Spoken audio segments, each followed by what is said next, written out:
மக்கள் டிவி நேயர்கள் அனைவருக்கும் திருவண்ணாமலை ஆனந்தாழ்வாரின் இனிய வணக்கம்.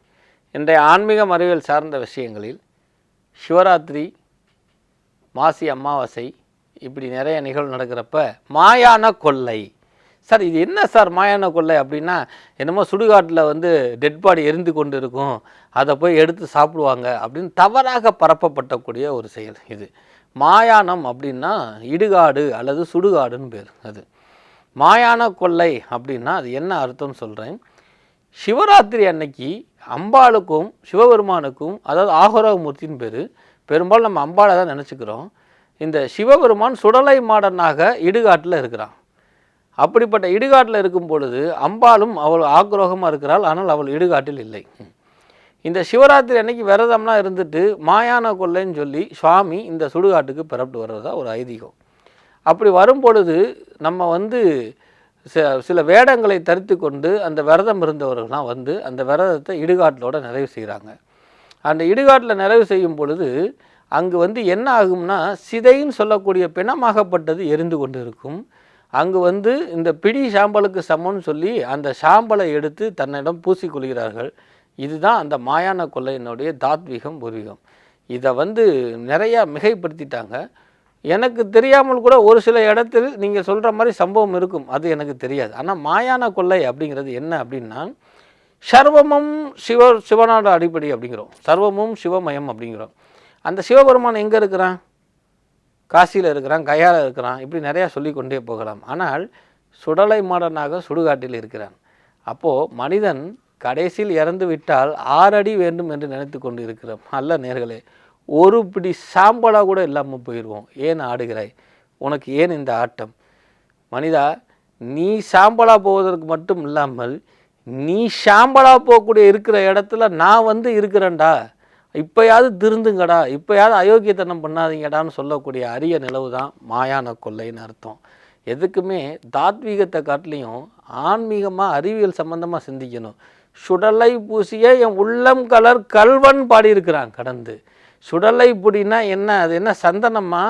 இப்போ அந்த பித்துக்களும் சித்துக்களும் எரிவிட்டப்பட்ட சாம்பலை தன்மேல் பூசிக்கொண்டு இருக்கிறான் சிவபெருமான். என்னால் படைக்கப்பட்ட ஜென்மா கர்ம வினையால் நீ கன்றாவி பொண்ணி கடைசியில் சாம்பலாக போயிட்ட, இருந்தாலும் நான் அழிவுறு இருக்கிறதுனால இப்படி ஆயிட்டேன்னு ஒன்றை நினச்சி உன் சாம்பலை எடுத்து பூசிக்கிறேன்டான்னு சொன்னான்னா சிவபெருமான். அதனால தான் இந்த சிவராத்திரி அன்னைக்கு அல்லது சிவராத்திரி முடிஞ்ச அமாவாசை அன்னைக்கு மாயான கொள்ளைன்னு சொல்லி போகிறப்போ அரக்கர்களாகவும் எலும்பு கூடுகளாகவும் ஆகோர மூர்த்திகளாகவும் அவர் வேதமடைகிறார்கள். அவர்கள் ஆட்டம் பாட்டத்துடன் அந்த சாமியோடு புறப்பட்டு போய் அங்கே அம்பு போட்டு விட்டு தீய சக்தியெல்லாம் அந்த காட்டில் விட்டு வந்துரு. ஒரு பழமொழி இருக்குது, காசிக்கு போனால் ஏதாவது விட்டு வரணும்னு. அதே போல் சுடுகாட்டுக்கு போனால் ஏதாவது விட்டுட்டு வரணும். அதான் விட்டுட்டு வரோம்ல, நம்மளோட இறந்து போனவங்களை விட்டுட்டு நம்ம வரோம். திருப்பி அந்த சுடுகாட்டுக்கு போனவங்களுடைய தீங்கு வரக்கூடாதுன்னு சொல்லி தான் இலை தண்ணி, அதாவது வேப்பிலையை கரைச்சி வாசலில் வச்சுருப்பாங்க, அதை தொட்டு விட்டு வருகிறோம். அந்த மாதிரி அந்த வேஷம் போட்டு வருபவர்கள் நம்மை உணர்த்துகிறார்கள். அவர்கள் விரதம் இருந்து உனக்கு இந்த மாதிரி அகோர குணம் இருக்குது, உனக்கு இந்த மாதிரி தீய குணம்லாம் இருக்குது, இதெல்லாம் வச்சுக்கிட்டு நம்ம என்ன நினைக்கிறோம், ஆட்டம் பார்த்ததுக்காக சந்தோஷத்துக்காக அவங்க ஆடுறாங்க, அவங்க வேஷம் போட்டுக்கிறாங்க, அவங்க சிவபக்தர்கள் நினைக்கிறோம். சிவபக்தர்கள் மட மாநில ஜண்டுவாகிய ஆனந்தாழ்வாராகிய என்னை மட்டும் அல்லாமல் உங்களையும் திருத்துவதற்காக ஆடிக்கொண்ட ஒவ்வொரு மனிதனுக்குள்ளும் ஒரு வகை மிருக குணமும், ஒரு வகை குரோதமும், ஒரு வகை குரோமமும், ஒரு வகை காமமும், ஒரு வகை விரோதி போக்கும் இருக்குது. எதுவாக இருந்தாலும் முடிவில் சாம்பலாய் போய் விடுவாய், சுடலைக்கு விடுவாய், சுட்டு தள்ளி விடுவார்கள் உன்னை. சுட்டு தள்ளினால் பிடி சாம்பல் கூட இல்லாமல் போய் விடுவாய். நீ சுட்டு தள்ளுவதற்கு மட்டும் இல்லாமல் நானும் என் அப்பன் என்னை படைக்கப்பட்டவன் அல்லவா சுடலைக்கு வரான். இதெல்லாம் விட்டுருங்க, ஒரே ஒரு தத்துவத்தை மக்கள் டி வழியாக உணர்த்துறேன்.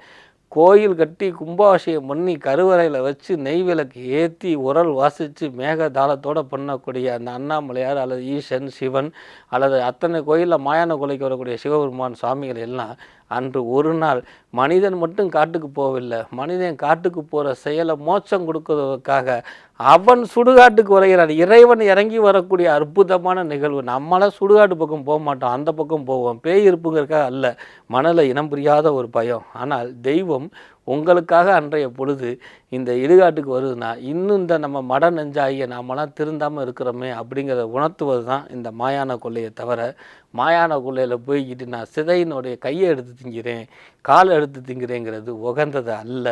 அது சிதை அப்படிங்கிறப்பட்ட உயிரற்ற அந்தப்பட்ட உடல் எரியூட்டப்பட்ட பிறகு நீயும் எரியூட்டப்படுவாய். எரியூட்டினா எனக்கு என்ன சார் தெரியவா போகுதுன்னு சொல்லி வேதம் பேசாமல் சாம்பலா ஆயின்னுட்டாய். அந்த சாம்பலை பூசுவதற்கு தகுதியானவனா நீ வாழ்க்கையை நடத்தணும்னு சொல்கிறது தான் மாயான கொள்ளை. இதை பற்றி இன்னும் நிறைய விளக்கங்கள் இருக்குது. கால அவகாசம் கருதி சமீபத்தில் இருக்கக்கூடிய மாயான கொள்ளையில் அந்த வேடம் தெரிக்கக்கூடிய அத்தனை பேரையும் நான் இருகரம் கூப்பி வணங்கி இந்த வாய்ப்பை கொடுத்த அந்த சிவபெருமானுக்கும் மக்கள் டிவி மீண்டும் ஒரு தடவை வணங்கி, நேயர்களே, அன்பர்களே, தோழர்களே, பெரிய பண்டிதர்களே, இந்த வேஷம் தரிப்பவர்களை பார்த்தாவது நம்மளுடைய வேஷத்தை கலையுங்கள், செல்லுங்கள், சிவபெருமானுடைய இறைவனுடைய பாதத்தை அடைவோன்னு உங்கள் அத்தனை பேரையும் வேண்டி உங்களிடமிருந்து விடைபெறுவது திருவண்ணாமலை வாசி திருப்பணம் கொரக்நாடிமை டி. ஆனந்தாழ்வார். வணக்கம்.